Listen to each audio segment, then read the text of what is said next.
I don't know the actual details of that, and I don't feel the inspiration for the little bit that I do know to go into that. But what we can say is that in principle, what's important for us to understand,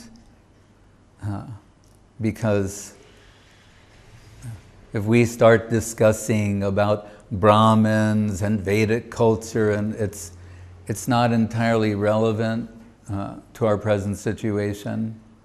It says, once in Russia, I met some devotee perhaps from ISKCON, and he had a card, and it said, so-and-so das adhikari, and then in italics it said, Brahmin. That was his business card. So, and someone in Russia asked Gurudev once, if you take a manasik bath, if you bathe mentally, then do you have to bathe later?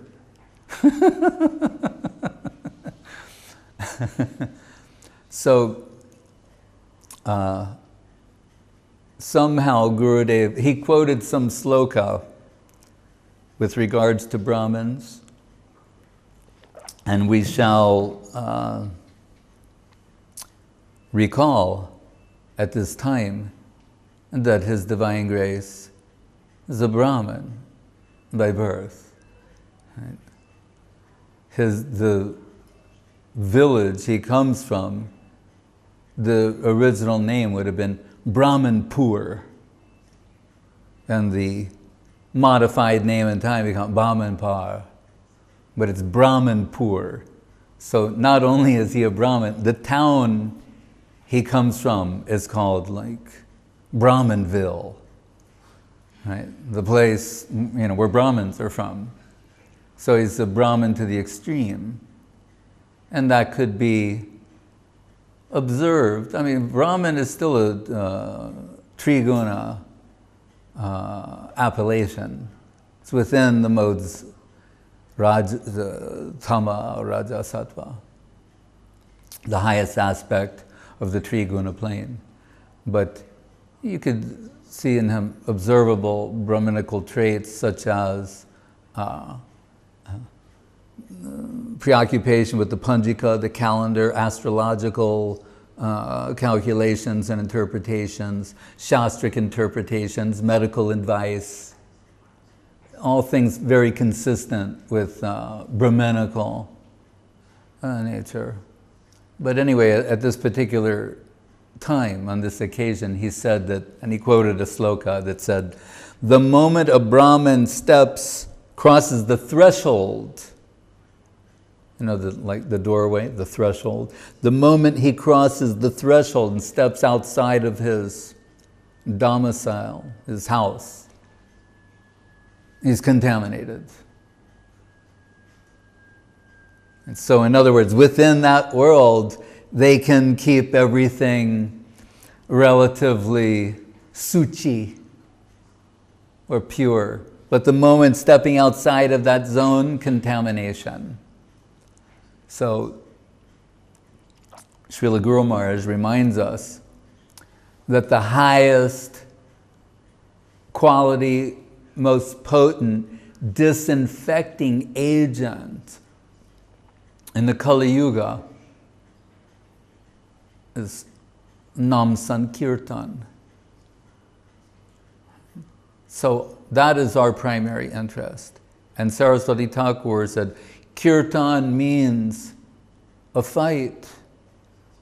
Right? We can think that, and rightfully so, oh, Kirtan means to glorify Krishna, to sing the holy name, engage in different types of praise of Krishna, and certainly it does.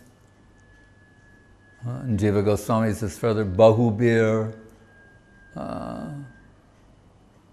Militva Tadeva Sankirtanam, when many come together to glorify Krishna, that also qualifies. The united group effort to glorify Krishna, or we can say by extension to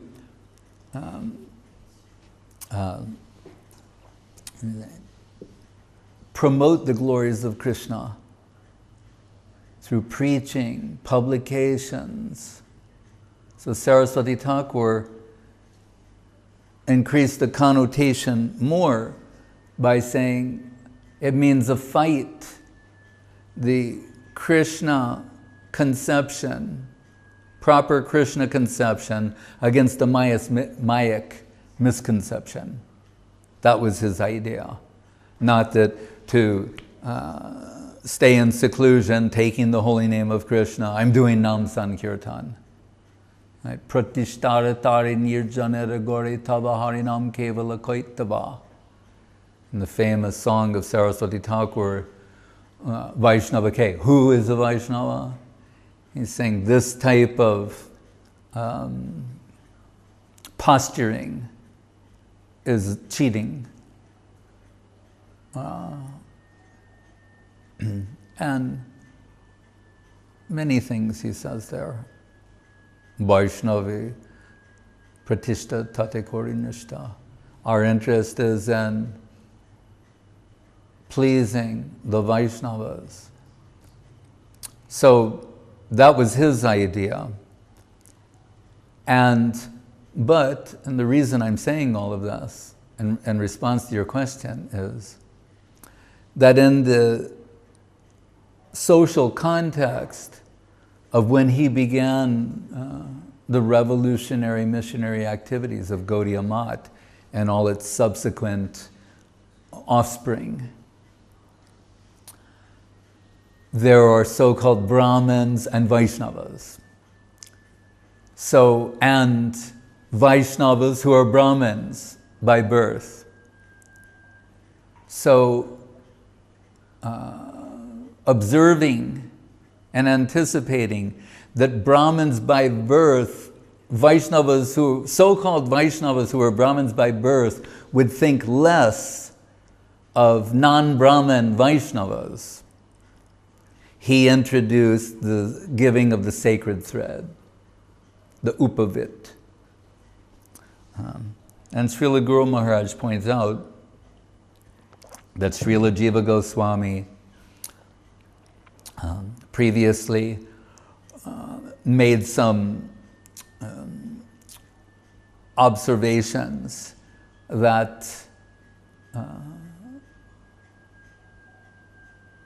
a non-Brahmin Vaishnava was similar to the son of a Brahmin, in that even the son of a Brahmin has to undergo sanskar and the sacred thread ceremony. And as Gurudev mentioned, at what particular age, I forget, but he recalls being in a dark room for 3 days, can't talk, and different things they do.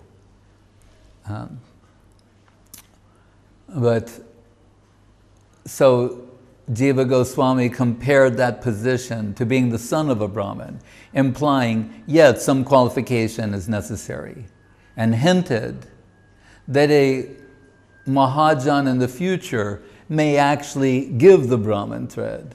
And we interpret that to be Srila Saraswati Thakur.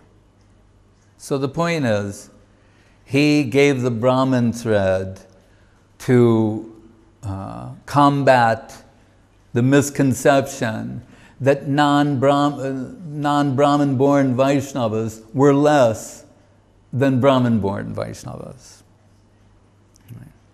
So he employed this different aspects of Varnashram in service to the Ragamarg.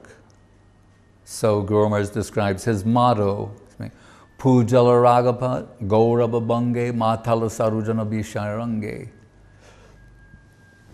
That Ragamarg, the Ragapat, Raga Bhakti of the Goswamis is outlined by Rupa Goswami, particularly in Bhakti Rasamrita Sindhu. That, and that is the desired goal.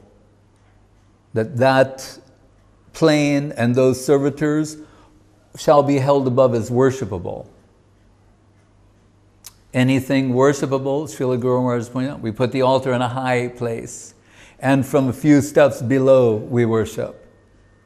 So Saraswati Thakur is saying, don't try and bring that down here by taking the dress of Rupa and Sanatan and thinking that one has transcended the necessity of vidhi bhakti and artificially, voyeuristically envision oneself as a super servitor in the upper world, but rather from the varnashram position. On the one side, sannyas, the other side, Brahmin. That from there, Daiva varnashram, that one would serve the superior devotees.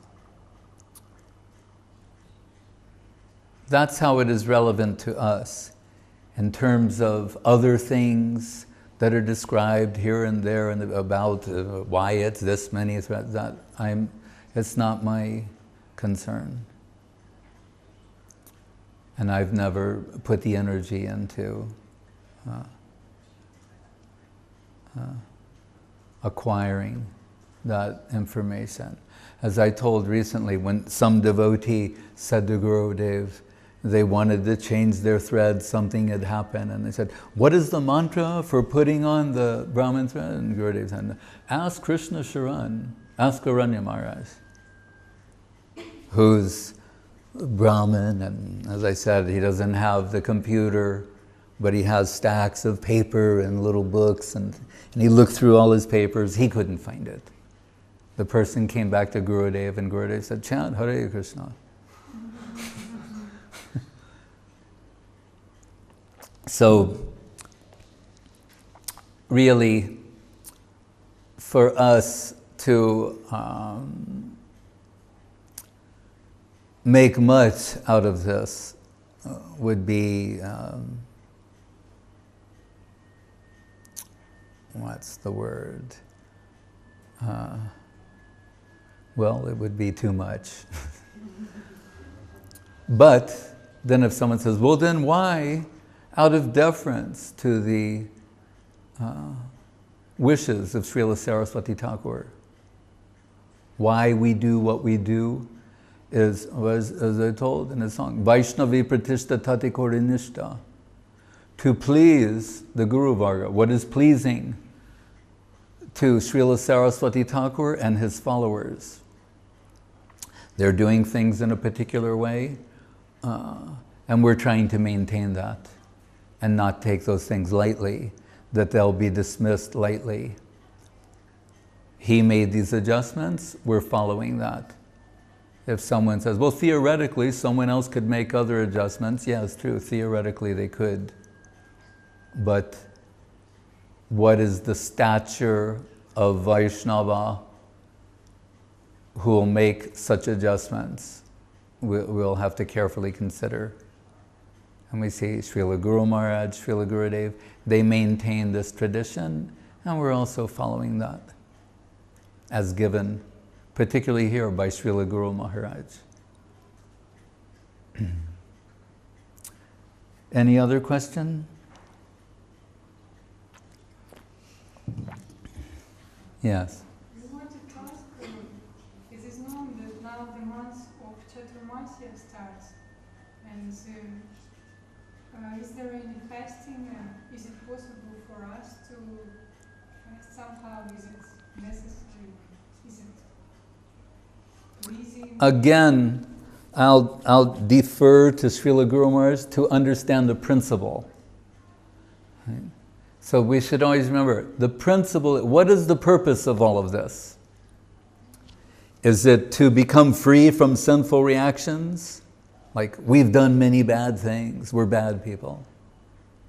So we have many impending sinful reactions. So we're going to fast on Ekadashi and, clap our hands and the birds of sinful activities will fly away if we clap our hands in front of the deities, and we'll observe Chaturmasya, because we're just a bunch of bad people and we've done many bad things, and we hope if we do this stuff that somehow we'll be saved. Is that the idea? Or is it really all about devotion? Right? So we sing the song every Ekadashi, Shuddha Bhakata, Madhavatiti Bhakti Janani, that these different Madhavatitis, any day that has some special significance, or any time that has any special significance related to Krishna, if we honor that, then we're hopeful that Bhakti Janani, it will give birth to some devotion. So devotion will always be the goal, the target. That I want to remind you from the beginning. So the observance, whether it's of Chaturmasya, Ekadashi, any particular day, the goal is increased devotion, not for any other reason. Right? So we observe what's recommended as far as possible, but there are always exceptions or exemptions. Like for example, Srila Saraswati Thakur at the Purushottam Gaudiya Math in Puri. If certain things were grown in the garden there of the deity, but the time came to fast from them on Chaturmasya, he didn't have the devotees fast from those things because they were grown in the garden of the deity, and that, in his opinion, made them exempt. So, to what degree we'll observe those things, that can be considered. But our main interest is increased devotional tendency. That's the idea. So again, yes, there are statements, why it shall be done this way, why that way. I think of Srila Gurudev in St. Petersburg, as I mentioned before in this particular talk. We know in India, he always has his calendar, his Panjika, he's checking that and seeing different auspicious times of the day, what time you can give Diksha, what time you can travel, what time is not good for traveling, many, many things. But when he would go to Russia, he would not bring his book with him. Well, one thing is we can say, oh, well, because the calculations are not the same. But there's no other book with all these appropriate calculations. And he said, in a light way, in Russia, he said, Vidi Marg is for India. Like now we're in the Western world, in Russia, he's not going to enforce all of those things. So when in Navadvip Dham, Vrindavan, some holy place in India where the leading devotees there are very acquainted with what is allowable, what's not allowable, then automatically we're following those things. But for us to try and give a lot of attention or emphasis to that outside of that sort of context may not yield the desired substance. But if devotees here want to increase their devotion, is it that's their aspiration. It's an aspiration. Doesn't mean I do this and then I get this as a result. Just that someone on a similar question told Srila Guru Maharaj, I've heard that if you, in Kartik, the month of Radharani, which is the last month, if you'll observe then, you'll get the benefit of having observed everything. And Guru Maharaj, again, he dismissed this type of thinking as being faulty in its basis. He said, again, what we're interested in is increased devotional tendency.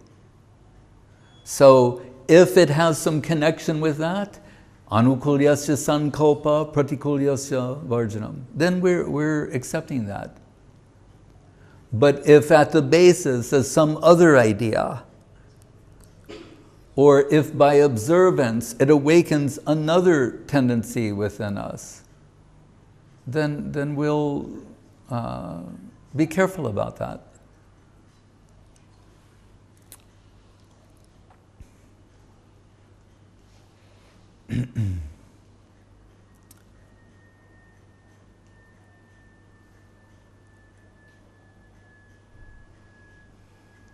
See, what I am saying is, whether it's in relation to this or other things, is we should avoid the tendency to think that by doing some particular procedural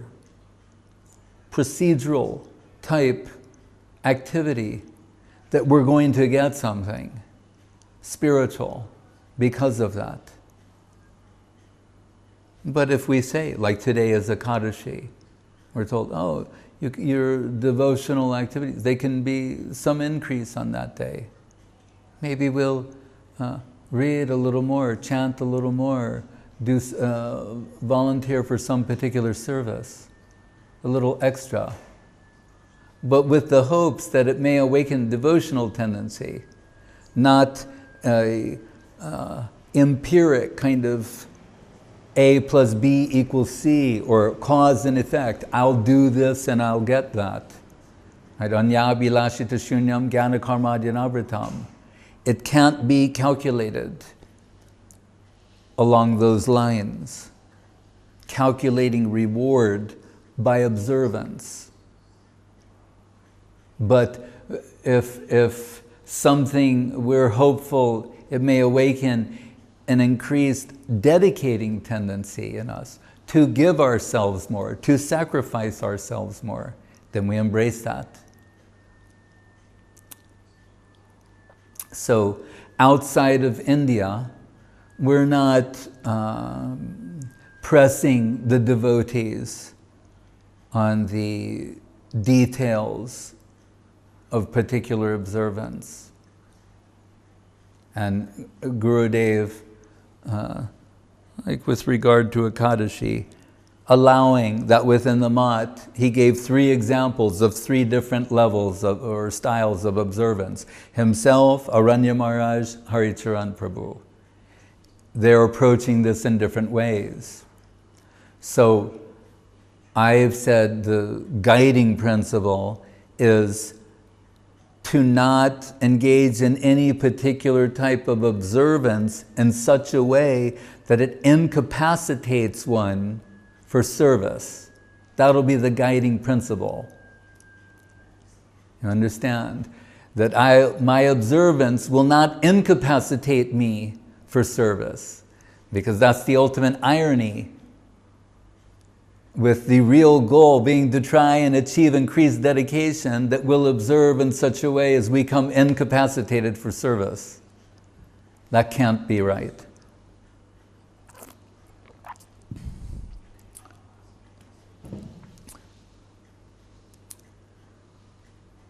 So, in conclusion, I'm saying, not much stress or emphasis has been given to that.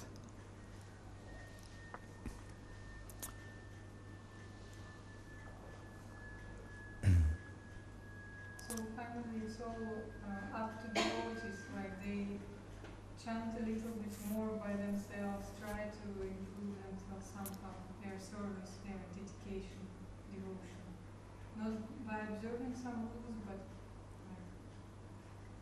well, we can interpret them as opportunities for increased dedication, not cause and effect, procedures, formulas. we used to speak about everyday life, not Ekadashi or some Chaturmasya. Pardon me? On daily try to serve more. Adherence. We, on a daily basis, we're due particular devotional activities, hearing, chanting, etc. That we're doing every day. Then these days come, and we may increase that, if possible. But again, not with the notion of cause and effect. That I'll do some particular procedure, I'll follow a particular formula and get a particular result. That's up to Krishna. You can't force Krishna to respond in some particular way. I've chanted this much. Just as one renegade secretary of Srila Swami Maharaj Prabhupada, he left him and he wrote him a letter saying, I'm seeking your blessings to find a real guru. And he said, further in the letter, he said, Haridas Thakur is the Namacharya. And interestingly, after all of what he had heard, his word selection was ironic. He said, Haridas Thakur is the Namacharya. We must imitate him. He didn't say, we must follow his example. That would have been more clever. He said, he's the Namacharya, we must imitate him. He said, and if we imitate him and chant 3 lakhs of Krishna Nam every day, Krishna must give us prem. Now he has no choice about it. Once you achieve this magic number, bingo, Krishna prem.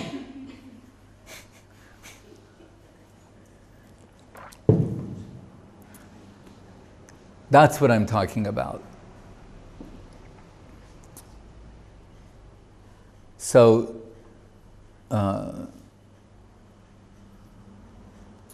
the devotees, they're trying to reach a position where they do things with some affection. Like we can say, oh, we're told we should hear and chant every day. So we do that. Regardless of mood and regardless of internal condition, all of these things, we do that.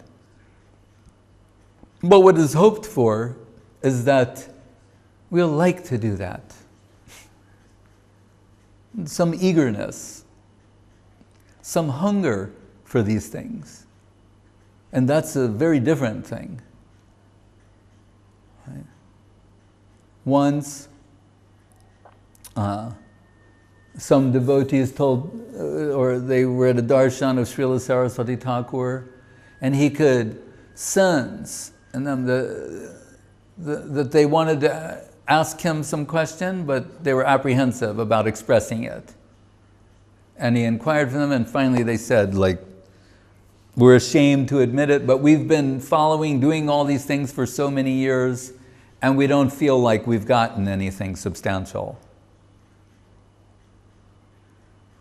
And to the surprise of everyone, he expressed relief to hear that.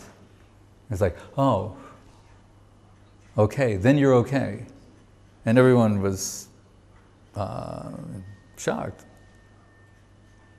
And Guru Maharaj explained his thinking was that, yes, this is so high, so noble, so dignified, so real. If you thought that after a short time you'd got that thing, I would be disappointed, knowing that you're deluding yourselves. But that after dedicating so much time, energy to this, that you feel you've not got, you're going in the right direction. That means you have some respect, some appreciation for what it actually is. So, it's a question of a standard of perfection, perfectionism. I mentioned, our Moscow temple is near that famous ballet, the Bolshoi Theater. And sometimes you see the articles about the ballerina and the prima ballerina. They had an article on her in a magazine. And they said, with some experts, they watched some videos of her performance. And the experts were praising her and glowing with appreciation. And she was in pain, feeling some humiliation and regret and lamentation. Because all they could see was how perfect she was, and all she could see were the flaws in her performance. Because she has a different standard of perfection. That's why she's the prima ballerina. She's not thinking, after all these years, waking up early, torturing myself, doing all of this stuff, still I don't have it.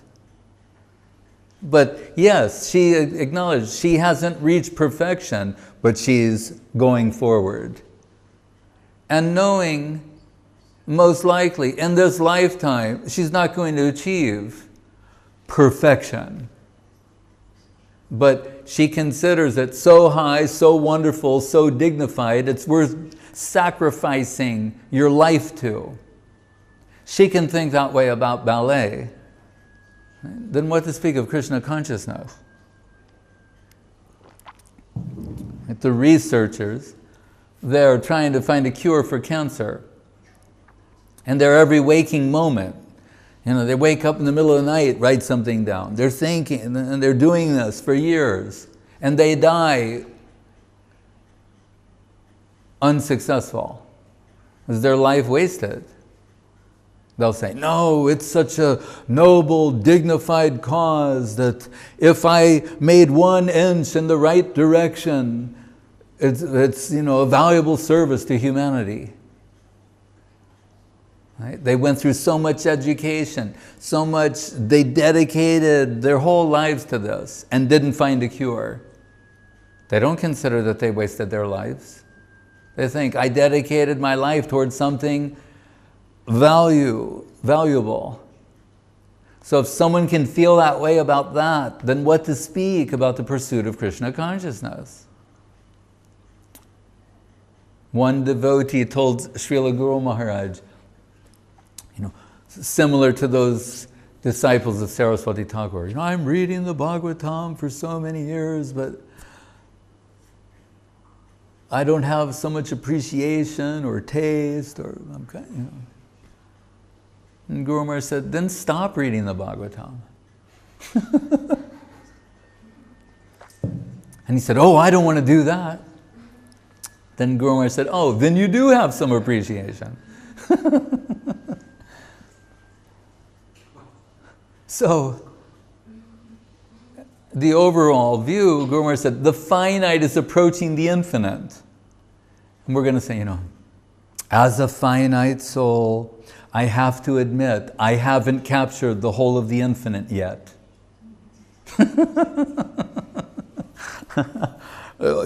Thank you. Yes.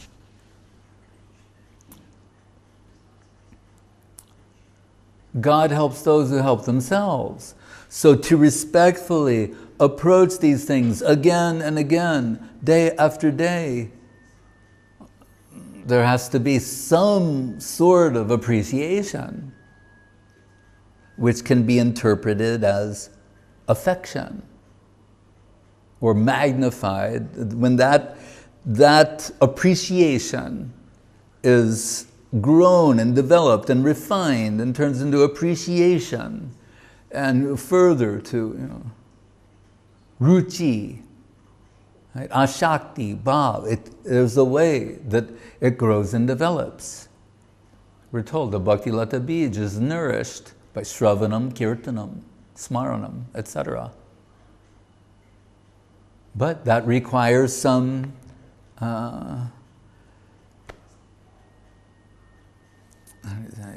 we have to give our time and energy and heart.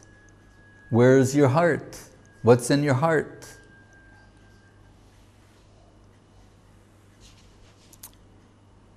So on one level, we're saying, all right, it's time for the class to hear. Oh, we hear something. But there are other times we're considering things, we heard something. It sends us with some eagerness to the books to look at something with greater scrutiny, with renewed or increased interest. Something we heard awakened that type of genuine interest in us to hear once again. So, the Nitya Lila, Nitya Nutan, Nitya Navanamayamana, ever fresh. So there's an ever fresh quality there to one who has the ability, the capacity to appreciate that. Like Guru Maharaj will say, what is the Bhagavad Gita to an animal? Right? A book. What is a book to an animal? What to speak of the Bhagavad Gita? Or someone, even a human being, they may say, oh, there's some paper, ink, words.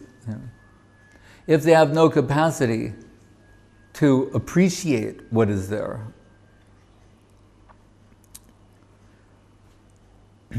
So that capacity for appreciation is extended to us.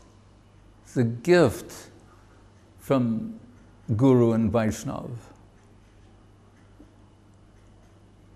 Guru Krishna Prasade Pai Bhakti Lata Bij.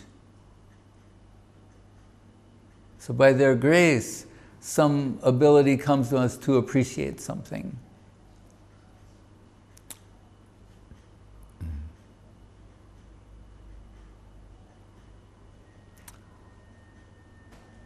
Krishna Bhakti Janma Mool Hoy Sadhu Sangha. The root cause of devotion to Krishna is association with a genuine devotee of Krishna. Someone who has that appreciation can extend it to us.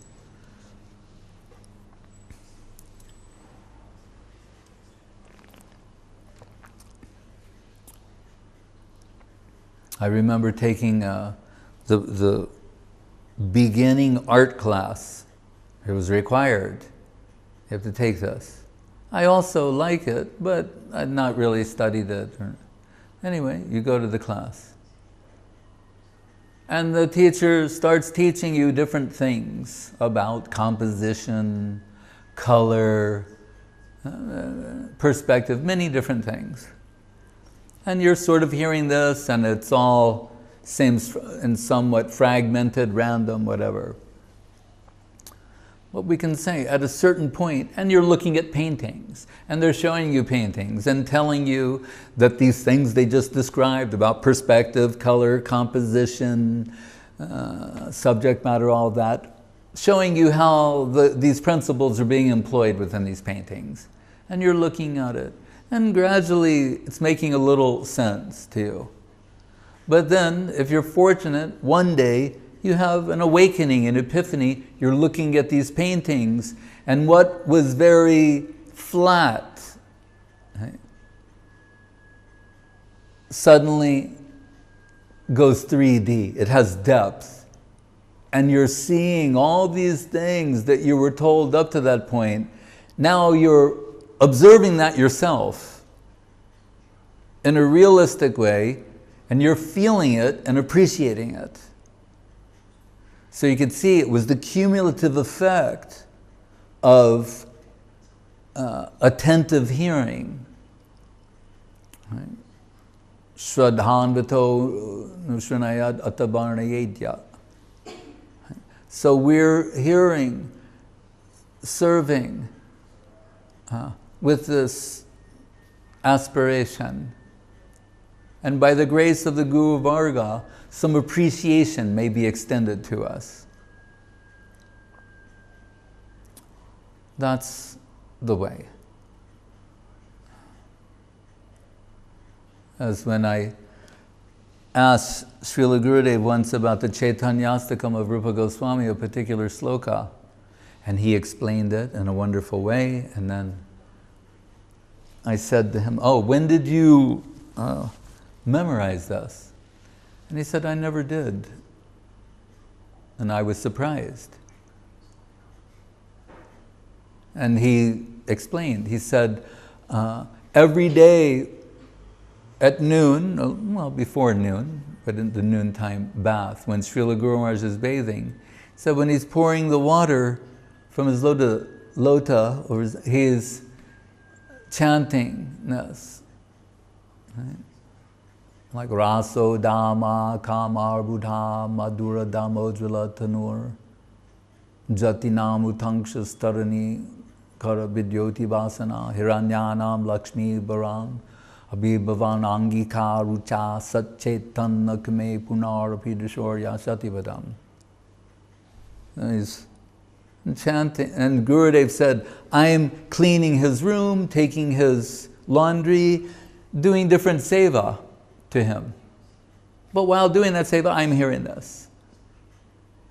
But as a classic example, by serving the Vaishnava, what is living, feeling in the heart of the Vaishnava is transferred to the heart of the servitor. That's the method. Tene Brahma Hrida. That is what the heart. So Gurudev was serving Srila Guru Maharaj with love and affection, not concerned with his own development or anything. Just how to serve Srila Guru Maharaj as nicely as possible.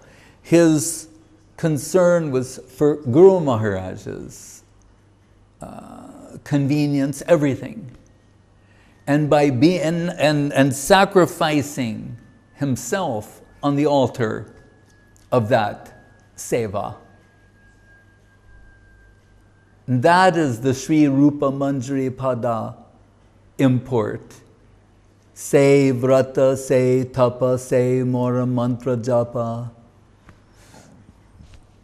my bhajan, puja. One rendering commonly we'll see that translated as, let my mantra japa, all of this, let the goal of that be your lotus feet. Right? Remembrance of your lotus feet, or as you may want to say. But more to the point, Srila Guru Maharaj and Srila Gurudev were saying, the service of your lotus feet is my mantra, my japa, my tapa, is everything. This is different. They're saying that service is all of these things. And so, therefore, it says in the Bhagavatam,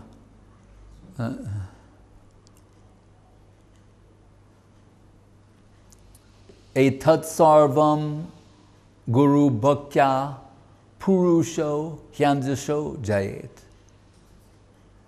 Guru bhakti, devotion to the lotus feet of Guru, will give everything. That's really the way of the Vaishnavas, and the Gaudiya Vaishnavas in particular, and Srila Gurudev personified. Serving the lotus feet of Guru Maharaj, that is all of these things. And from that springs out of that seva, all of these other things.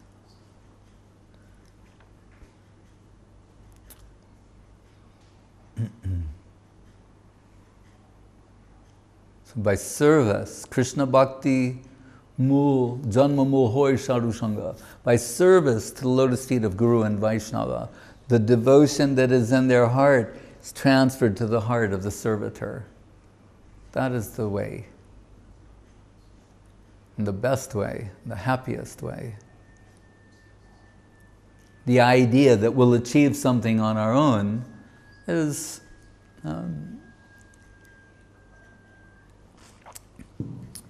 poor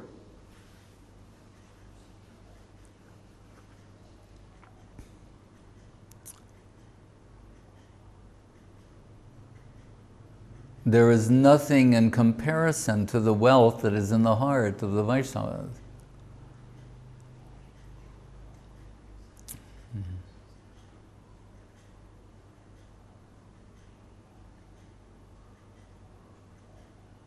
That's the mystical process of transmission.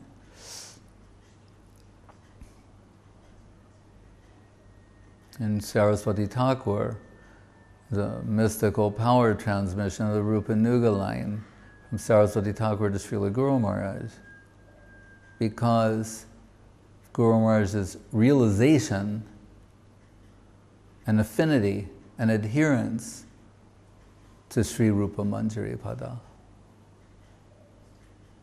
and personifying the substance of what is to be found there.